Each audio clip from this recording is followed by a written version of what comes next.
14वीं JPSC का result आने के बाद से लगातार छात्र नेता देवेंद्र महतो के नेतृत्व में छात्रों में लगातार उबाल देखने को मिल रहा है और यहाँ अनिश्चितकालीन धरना पर बैठ चुके हैं देवेंद्र जी और उनसे बातचीत करते हैं कि क्या 14वीं जेपीएससी के रिजल्ट के बाद आप लोगों को सरकार कार्रवाई तो कर रही है, सीआईडी जांच हो रहा है पुलिस के संयुक्त तत्वाधान में, तो उसके बाद अनिश्चितकालीन धरना क्यों? अनिश्चितकालीन धरना इसलिए किया, अनिश्चितकालीन जो धरना है यह जेपीएससी जेएसएससी भ्रष्टाचार मुक्त भर्ती अभियान है और ये अभियान के में प्रथम चरण में अनिश्चितकालीन सत्याग्रह का आंदोलन है और हम लोग चूंकि जांच और ये कार्रवाई से यही तो आज हम लोग चिंतित कर रहे हैं कि क्या इससे छात्र को न्याय मिलेगा, क्योंकि जांच तो सीजीएल पर भी हुआ था, लेकिन क्या सीजीएल के जांच से छात्र को सच में न्याय मिला? आज जो सीआईडी जांच कर रही है, यहाँ कई लोगों को हिरासत में श्वेता गुप्ता समेत अभय तिवारी को गिरफ्तार किया गया, कई लोगों को हिरासत में लिया गया, कई दस्तावेज को बरामद किया गया, चेयरमैन को इस्तीफा देना पड़ा। तो अभय तिवारी जिसको गिरफ्तार किया गया ये कौन है? ये तो जेएसएससी सीजीएल में सेकंड टॉपर है। आज जेपीएससी मामले पर जांच में उनको पकड़ा गया है, तो ये व्यक्ति सीजीएल मामले पर जो एसआईटी जांच कर रही थी तब क्यों नहीं पकड़ा गया? क्या तब बोला गया था कि जांच कमेटी को क्या अभय तिवारी तक नहीं पहुंचना है? क्योंकि उनका भाई का पत्नी का समेत कई रिश्तेदार बंधु का उनका हुआ है, दोस्तों का उनका हुआ है, जितने परीक्षा दे रहे हैं उतने परीक्षा में वो पास कर रहे हैं। उनका पत्नी की कौन है वो एप्लीकेशन तो लिख नहीं पा रहे हैं, आज उनका सिलेक्शन हो रहा है। तो पढ़े लिखे छात्र कहाँ जाएंगे?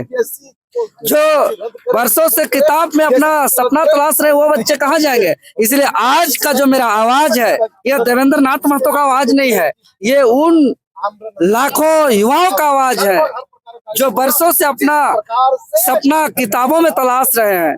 आज उनका आवाज है जिनका पिताजी खेत में पसीना बहा रहे हैं, आज उनका आवाज है जिनका माँ जंगल में अपना पसीना बहा रही है, आज उनका आवाज है जो कई माँ का एक उम्मीद है, कई पिता का मेहनत है, कई भाई बहन का त्याग है और वो घर से बाहर आकर के वो लंबे समय से मेहनत कर रहा है, उसका आज आवाज है।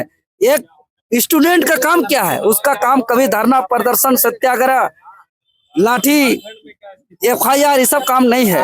एक छात्र का काम है पढ़ना, एक छात्र का काम है एग्जाम देना, एक छात्र का काम है नौकरी करना, लेकिन नौकरी को बेच दे रहे हैं, ओएमआर को फेरबदल कर रहे हैं, आप पेपर को लीक कर रहे हैं। छात्र क्या करेंगे? कहाँ जाएंगे छात्र? तो क्या लगता है दिल्ली में आज धर्मेंद्र प्रधान ने इस्तीफा दे दिया है और कहीं ना कहीं वहां पर जो जैनजी की जीत हुई है, कांग्रेस जो आंदोलन चल रहा था उसकी जीत हुई है, अभी आंदोलन यहाँ छेड़ दिए, सपोर्ट मिलेगा वैसे ही? जरूर मिलेगा, चूंकि छात्र हित का वो आंदोलन था, छात्रों का संघर्ष था और छात्रों का उससे और प्रेरणा मिलेगा, छात्र का मनोबल बढ़ा है इससे। तो निश्चित तौर पर जेपीएससी और जेएसएससी का पूरा रिफॉर्म हम लोग चाहते हैं, सिर्फ चेयरमैन का इस्तीफा नहीं, वहाँ का चपरासी किरानी कर्मी से लेकर सचिव अध्यक्ष सब का सब करप्ट है। सबकी बदलाव जरूरी है, टोटल का बदलाव चाहिए, A to Z का बदलाव। उसको आप नौकरी कहीं और दे दीजिए, हम नहीं बोल रहे कि उसका नौकरी आप खत्म कर दीजिए, कोई और विभाग में उसका तबादला कर दीजिए। यहाँ ईमानदार लोग को करिए, जो नए जो ईमानदारी से चयन होकर के आ रहे हैं ईमानदार लोग को करिए, झारखंडी लोग को करिए, आदिवासी मूलवासी को करिए, यहाँ का चेयरमैन सचिव मेंबर जितना है। क्या कहेंगे?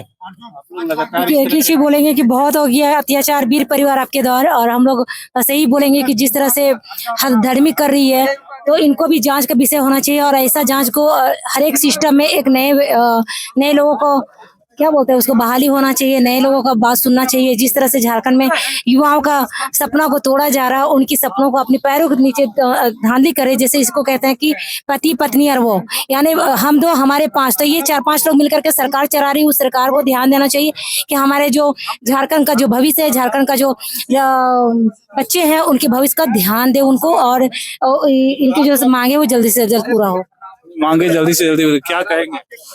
ये जो झारखंड का परीक्षा व्यवस्था है इस पर सुधार होना चाहिए, और जो जेपीएससी जेएसएससी का एग्जाम है जो कि टीडीपीएल एजेंसी द्वारा किया गया है, इन सारे पे पहले रद्द हो, उसके बाद जांच हो। जो नौकरी खरीदता है उसको भी जेल होना चाहिए, क्योंकि ये मैसेज आना चाहिए सोसाइटी में कि नौकरी खरीदने से नहीं होगा, नौकरी फिर करना पड़ेगा।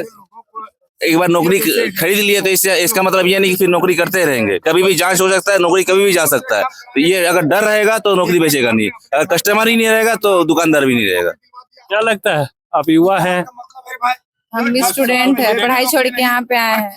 क्या कहेंगे? देखिए यहाँ पे जितना भी झारखंड में एग्जाम होता है सारे के सारे पेपर लीक होते हैं, तो हम लोग ये मांग करना चाहते हैं कि सरकार कहाँ है और क्या करती है और कैसे पेपर लीक होता है, हम लोग को इसका जवाब चाहिए। और मतलब जैसे जेएसएससी का, जेपीएससी का, सीजीएल का, मतलब आर्मी का, जीडी का, जितना भी एग्जाम होता है, आज तक हम 4 एग्जाम दे दिए हैं। एक साल में चारों का चारों पेपर लीक हुआ है, जिसके कारण आज हम यहाँ पे आए हुए हैं।